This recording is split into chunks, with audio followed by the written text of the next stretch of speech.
Bueno, básicamente porque siempre he creído que lo que hagas en ciencia hay que comunicarlo, si no pierde mucha validez las conclusiones que puedas hacer, ¿no? Entonces, desde el principio, en mi caso estudié geografía, especialización en climatología, pero con muchas ganas de comunicar y de expresar y de contar historias, ¿no? Entonces siempre, ya desde el principio, había una intención no exacta de estudiar periodismo, pero sí de poder divulgar especialmente en ciencia de climatología, y entonces el hecho de ser hombre del tiempo era un camino más fácil para poder hablar de meteorología, de climatología, de medio ambiente, de embalses, de alergias, de biodiversidad, y hacerlo también en medios de comunicación.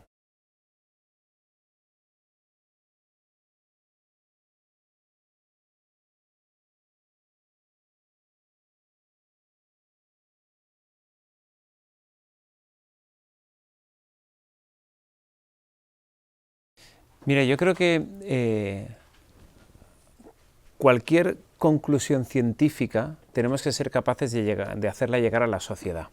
Es verdad que a veces hay canales que son más serios, que son más puros en cuanto a la comunicación científica, que no pierden rigor para nada, pero que evidentemente pues están destinados a un público pues no tan abundante, y en el que seguramente es más exigente en cuanto a los términos o en cuanto a cómo explicamos determinados fenómenos.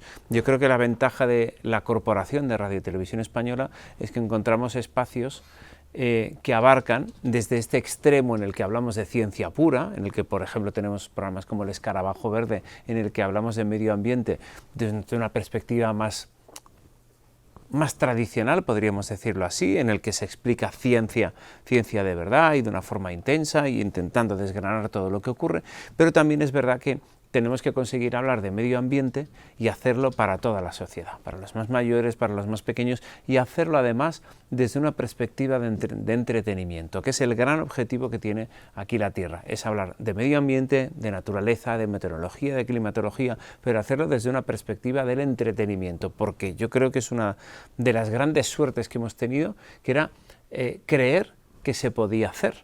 Hasta la aparición de Aquí la Tierra, yo creo que teníamos siempre la costumbre de, cuando hablábamos de naturaleza y de medio ambiente, hacerlo desde una perspectiva del abroncamiento, una perspectiva de qué mal estamos haciendo las cosas.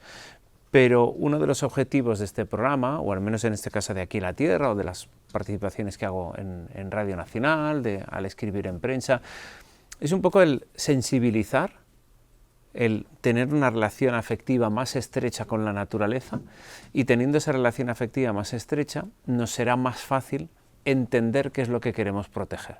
Siempre digo que esto es como una relación de pareja. Tú primero tienes que conocer a la persona, luego cuando la conoces pones en valor lo que te gusta de ella, cuando pones en valor determinadas cosas tienes ganas de cuidarlas, de estimarlas y de protegerlas, y es ahí cuando te nace la iniciativa de sé que esto lo quiero cuidar y lo quiero proteger. Bueno, pues yo creo que la relación con el medio ambiente tiene que ser un poco como esa relación de pareja, ¿no? Primero tenemos que saber, conocer qué es lo que queremos proteger, y luego nuestras acciones así saldrán de una forma muchísimo más natural y muchísimo más espontánea.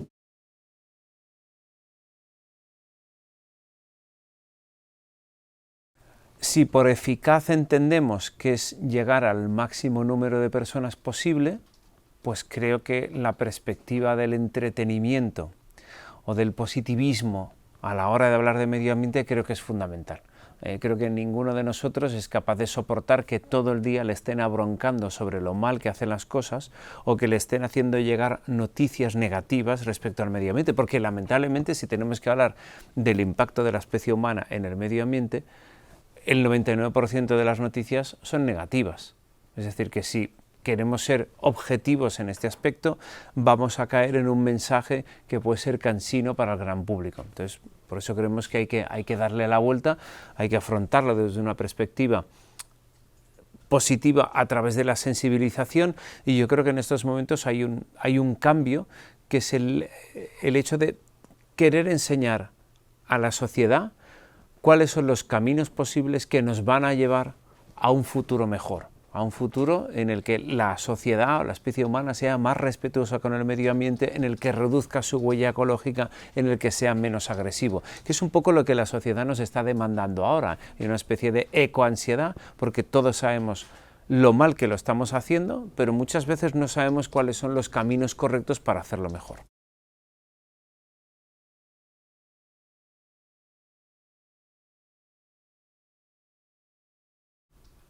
Hombre, la erupción del volcán de La Palma fue un fenómeno muy intenso y muy extenso, porque realmente estuvimos hablando del volcán de La Palma durante muchísimos meses, durante prácticamente 3 meses, todos los días había noticias nuevas sobre qué ocurría, y no solo desde el momento de la erupción en septiembre, en el mes de septiembre, sino ya llevábamos unos cuantos días avisando, anticipando qué es lo que podía pasar en la isla, ¿no? Entonces sí lo recuerdo como un fenómeno muy intenso, no solo por lo natural, que además era muy llamativo porque muchas de las cosas que ocurrieron, por ejemplo, los geógrafos los estudiamos en nuestra carrera, en nuestra licenciatura, pero claro, nos parecían antiquísimos. En España no teníamos una erupción de estas características desde los años 70, y entonces de repente poder aplicar todo lo que habíamos aprendido, verlo en la realidad y luego ver toda la serie de consecuencias que generaba la erupción del volcán, y que de hecho acá todavía estamos viviendo en Puerto Naos, en La Bombilla, como hay zonas en las que las concentraciones de dióxido de carbono siguen siendo muy elevadas y siguen cerradas, ¿no? Entonces, como incluso 2 o 3 años después sigue habiendo consecuencias. Creo que es uno de los fenómenos más intensos, pero claro, evidentemente desde la perspectiva meteorológica, Filomena para el conjunto de la sociedad en el centro de España, en Madrid, en Toledo, pues realmente fue un impacto absolutamente bestial, y durante unas cuantas horas, 48, 72 horas, pues estuvimos contando muchísimas cosas, sufriéndolo en primera persona y luego contando muchas cosas de las que estaban pasando e intentar entender por qué un fenómeno tan extremo se había dado y si el cambio climático estaba detrás de esta intensidad.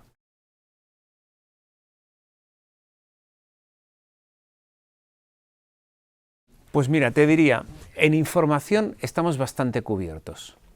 De hecho, incluso hay un exceso de información. Constantemente ahora aparecen estudios que tienen que ver ya no solo con el cambio climático, sino con otras de las patas que conforman la crisis ambiental que estamos viviendo, que hacen referencia a la pérdida de biodiversidad, a la contaminación, al problema que tenemos con el uso del suelo y al cambio climático. De estas 4 patas aparecen constantemente estudios, y de hecho incluso a veces es un poco saturante porque no puedes llegar incluso a discernir cuáles son los que realmente son más importantes, cuáles son, cómo los explico, porque muchas veces también ese es el reto, cómo trasladamos al gran público esos estudios, cómo explicamos los escenarios de futuro, la probabilidad. Todo eso es uno de los retos, pero creo que el problema que tenemos ahora mismo es del exceso de información. Respecto a la sensibilización, también andamos bastante cubiertos, porque lamentablemente, cuando en los años 90 hablábamos de cambio climático, nadie era consciente de estarlo sufriendo en primera persona. Pero actualmente tú preguntas y todo el mundo es consciente de las olas de calor, de las sequías, de cómo estos fenómenos extremos nos están haciendo vivir veranos cada vez más extensos, subidas de temperaturas, y por lo tanto ya en la sensibilización de decir, oye, lo estamos haciendo mal y esto tiene consecuencias, también la sociedad anda bastante enterada. Entonces, ¿cuáles son los retos de futuro? Yo creo que los retos de futuro es intentar enseñar cómo podemos hacer las cosas de una forma distinta sin que nuestro modo de vida tenga que cambiar de forma radical. Es decir, nadie quiere volver a una época medieval, nadie quiere perder determinados privilegios, pero lo bueno es que, especialmente a través de la ciencia y a través de la técnica, de la tecnificación, hay alternativas, y yo creo que es lo que tenemos que enseñar al gran público, ¿no? Y luego que como consumidores tenemos un gran poder y que tenemos que seguir ejerciendo. Durante muchísimos años nos han puesto una especie de venda en los ojos en la que podíamos consumir sin tener en cuenta el daño medioambiental que generaba el producto que estuviésemos consumiendo. Ejemplo, los plásticos de un solo uso. Nadie nos avisó del daño medioambiental que generaban, los hemos consumido durante muchísimos años y ahora sabemos de sus consecuencias. Y ahora la gente ya no quiere consumir plásticos de un solo uso. Bueno, esto lo podemos trasladar a muchísimos productos que consumimos. En algunos hemos avanzado. Cuando uno ahora quiere ir a comprar fruta, a través de su etiquetado sabe de dónde viene esa fruta. Sabemos si es un producto de temporada y por lo tanto podemos, más allá de lo que cueste esa fruta, podemos entrever cuál es el coste medioambiental por si la traemos de aquí, si es un producto de kilómetro cero o si viene desde otro continente. Bueno, pues estos pequeños avances, por ejemplo, a la hora de comprar hortalizas y frutas, no los tenemos, por ejemplo, respecto a la ropa. No sabemos el coste medioambiental de la ropa que compramos y creo que como consumidores tenemos que exigirlo y los medios de comunicación tenemos que denunciarlo y enseñar cómo podemos saber o cuáles son los problemas que generan este tipo de productos. Así que se trata de seguir avanzando para construir de este planeta un mundo mejor. La parte que nos corresponde a los medios de comunicación, tenemos que seguir enseñando, dando luz de cuáles son los caminos que podemos recorrer.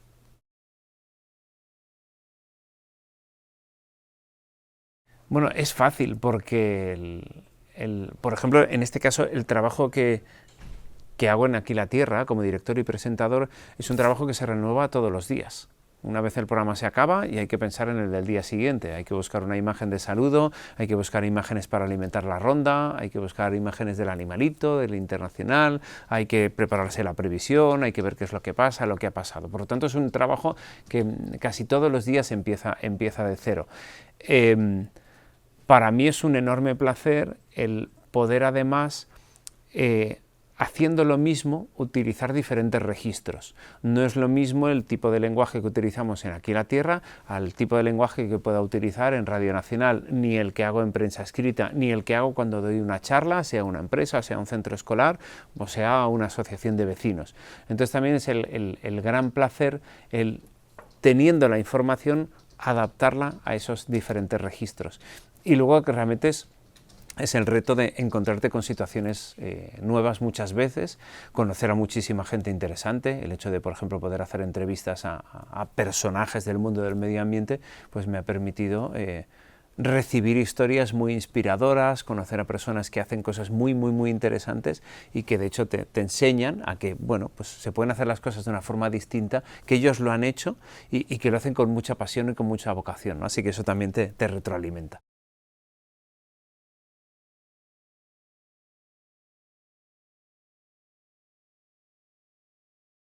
A ver, yo creo que como medio público, Radio Televisión Española en este caso tiene que tener el compromiso de informar, sea de lo que sea. Tenemos que informar de la situación económica, de la situación política, pero también tenemos que informar de la situación medioambiental. Por lo tanto, creo que ese compromiso tiene que estar en el decálogo, en los grandes pilares de esta corporación. Y creo que lo está. Hay una enorme diferencia entre la cantidad de contenidos y programas medioambientales y secciones medioambientales que existen en la corporación, sea a través de la 1, a través de la 2, sea en Radio Nacional, sea a través de RTV Play. Hay una enorme diferencia entre la gran cantidad de contenidos que tenemos en toda esta corporación respecto a los otros medios de comunicación. No es fácil hablar de medio ambiente y tener buenos éxitos de audiencia. Creo que Aquí la Tierra lo ha demostrado. Pero también hemos visto otros intentos, especialmente en el sector privado, de intentar hablar de medio ambiente y que no han funcionado. Eso no significa que no podamos hablar de medio ambiente sin tener éxito. No, claro que sí. Lo que pasa es que yo creo que hay que enfocarlo de la forma correcta. Por eso creo que como sociedad en España tenemos que estar súper orgullosos de que Radio Televisión Española, que es la televisión pública de este país, tenga un programa como Aquí la Tierra, pero que tenga un programa como El Escarabajo Verde, que tenga un programa como Agrosfera, que tenga un programa como Órbita Laica, que tengamos documentales en la 2, que en RTV Play encontramos una enorme cantidad de documentales que nos hablan de ciencia y de la ciencia a día de hoy, de los estudios, de todo lo que se habla de ciencia en Radio Nacional. Por lo tanto, creo que es un orgullo, se demuestra el compromiso de la casa y de muchos de los trabajadores que estamos aquí y que queremos seguir informando de lo que consideramos algo absolutamente vital para la sociedad. Claro que lo es el dinero de todos, tenemos que informar de eso, pero está cada vez más demostrado que en la lista de preocupaciones de la gente, el medio ambiente y el daño que estamos ocasionando sube posiciones.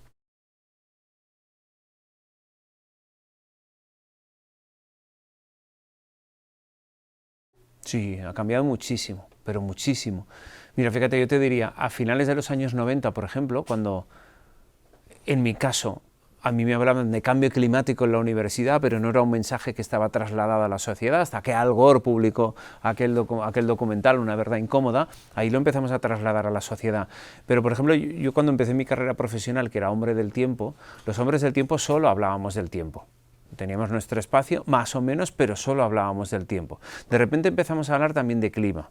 Y a partir de ahí empezamos a hablar de muchos otros aspectos medioambientales. Empezamos a hablar de los embalses, porque tenía relación con la sequía y con el cambio climático. Empezamos a hablar de alergias, empezamos a hablar de costes medioambientales de cada una de estas acciones. Y ahora fíjate cómo prácticamente en 30 años el hecho de observar a los que se dedican a hacer previsión meteorológica de una forma paralela, también nos hablan constantemente de medio ambiente. A veces de una forma más optimista y más inspiradora, a veces otra en forma de denuncia, pero desde luego ese papel ha ido cambiando en 30 años y ahora es imposible hablar de información meteorológica sin hablar de otros aspectos. Y eso creo que es una grandísima noticia, es el aprovechar la ventanita que siempre ha sido la información del tiempo en las casas, porque ha sido fácilmente introducida en las familias, bueno, pues para hablar de otros temas, ¿no? Entonces también creo que eso es tremendamente positivo.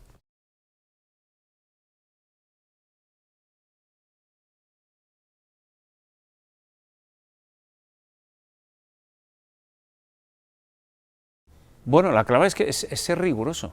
Es que yo creo que nunca vas a ser riguroso y a la vez divertido si no eres capaz de comprender con exactitud qué es lo que quieres contar. A mí hace muchos años me dijeron, no cuentes nada que no seas capaz de comprender. Y más porque en este caso la cámara es muy traicionera y si quieres contar algo de lo que no estás convencido, eso se nota. Y creo que es una de las grandes virtudes de este programa, en este caso de Aquí la Tierra. Estamos muy convencidos de lo que hacemos, queremos entender completamente qué es lo que estamos explicando y si nos tenemos que hacer preguntas y poner en duda el mensaje que queremos lanzar, nos hacemos preguntas, lo ponemos en duda y lo intentamos explicar todavía mucho mejor y lo que no entendemos no intentamos explicarlo. Pero afortunadamente, como hay conocimientos, hay base científica, lo que hacemos es intentar explicarlo. Y creo profundamente que cuando controlas los temas, cuando sabes de lo que quieres hablar, es infinitamente más fácil darle la vuelta y afrontarlo desde una perspectiva mucho más entretenida y mucho más divertida. El problema es cuando perdemos el rigor, cuando empezamos a manipular, aunque no sea intencionadamente, los datos y el mensaje que acaba al final es confuso y encima no entretiene.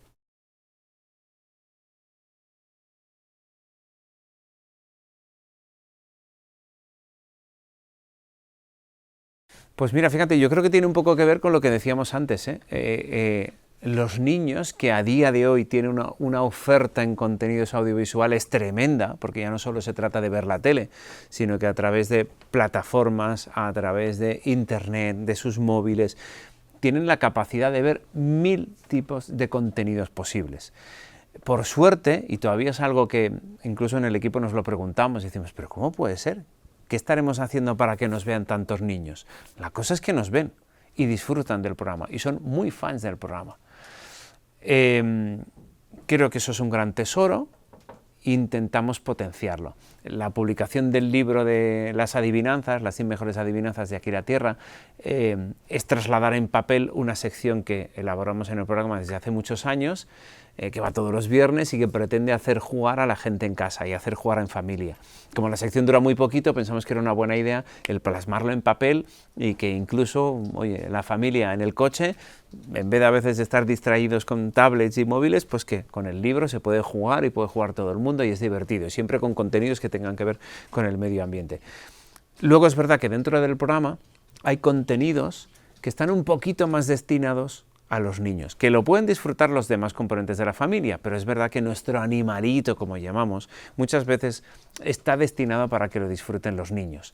Y los niños, pues evidentemente, disfrutan más viendo un oso panda que un lince ibérico. Es una de las grandes lecciones de este programa. A veces más vale ser un martillo pilón y todos los días dar golpecitos que no pretender con una gran maza dar un golpe tremendo. Tenemos la suerte de estar de domingo a viernes, todos los días en directo, y eso nos permite ir contando cosas. Si queremos sensibilizar a los niños, utilizar los osos panda, los delfines, las ballenas, hace que nuestro mensaje pueda llegar de forma más fácil que no si de repente queremos ser extremadamente rigurosos y hablar de en qué situación está el lince ibérico, el oso pardo o el lobo. Entonces, esa es una de los motivos. Y otro de los por los cuales, por ejemplo, hacemos los teatritos, como le llamamos en Aquí la Tierra, que son estas entradillas en las que nos disfrazamos, hacemos cosas divertidas, es también con el mismo objetivo. Es evidentemente divertir, entretener, pero también a los más pequeños intentarles atrapar en este momento para que vean que nos podemos divertir hablando todo el rato de medio ambiente.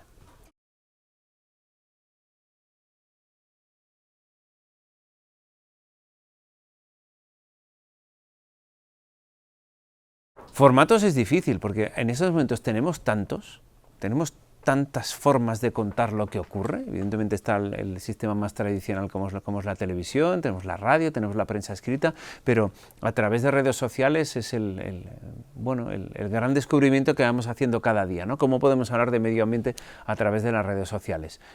Aquí nuestro equipo de redactores también van probando, van haciendo intentos de ver cómo la gente consume medio ambiente a través de las redes sociales, que esto es uno de los, yo creo, de los grandes retos en el futuro, porque las utilizamos mucho de entretenimiento, no tanto como información, ¿no? Entonces vamos probando cosas.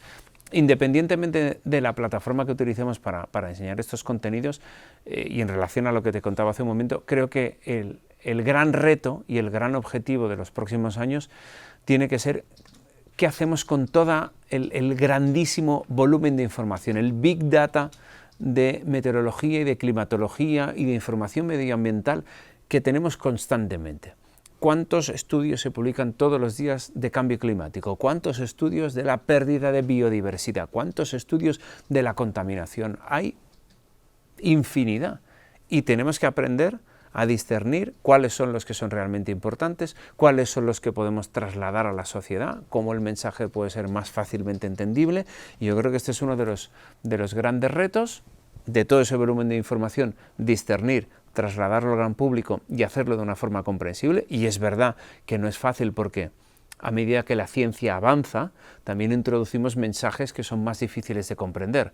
El análisis que hacíamos del cambio climático en los años 90, ni muchísimo menos es tan complejo como el que ahora hacemos, en el que hablamos de circulación en las capas altas de la atmósfera para entender por qué, por ejemplo, los episodios de calima están siendo cada vez más frecuentes en la península ibérica. Es decir, que el análisis es cada vez más profundo y exige más conocimientos. Pero aparte de eso, creo que el otro reto, y lo acabamos de comentar, es cuáles son los caminos de futuro. ¿Por dónde pasa nuestro futuro? ¿Qué opciones medioambientales hay? ¿Qué opciones? Nosotros, por ejemplo, en el programa hablamos mucho de gastronomía, pero no solo hablamos de gastronomía por el hecho de disfrutar de una receta. Hablamos de gastronomía porque creemos que es una forma de reducir nuestra huella ecológica muy efectiva. Si nosotros consumimos productos de temporada, si nosotros consumimos productos de kilómetro cero, si consumimos productos que se estén cultivando y que forman parte de variedades que se estaban perdiendo. Como dicen los hermanos Roca, los cocineros, a través de la gastronomía se puede luchar contra el medio ambiente, podemos hacer las cosas muchísimo mejor. Y por eso para nosotros la gastronomía es tan importante, pero porque queremos enseñar de dónde salen las cosas y queremos enseñar cómo a veces las cosas se pueden hacer de forma distinta. Por eso enseñamos también pequeños productores en los que elaboran el mismo producto que nosotros compramos en el supermercado, pero posiblemente lo hacen con un proceso más respetuoso con el medio ambiente. Por eso queremos enseñarlo, ¿no? Y bueno, pues todas esas opciones de futuro para que el público pueda elegir y lo pueda hacer con un criterio medioambiental, pues también es nuestro gran reto en el futuro para enseñárselo, y que fíjate, cuando empezó Aquí la Tierra hace 10 años quizás no era uno de nuestros grandes pilares, pero sí desde luego ahora lo es.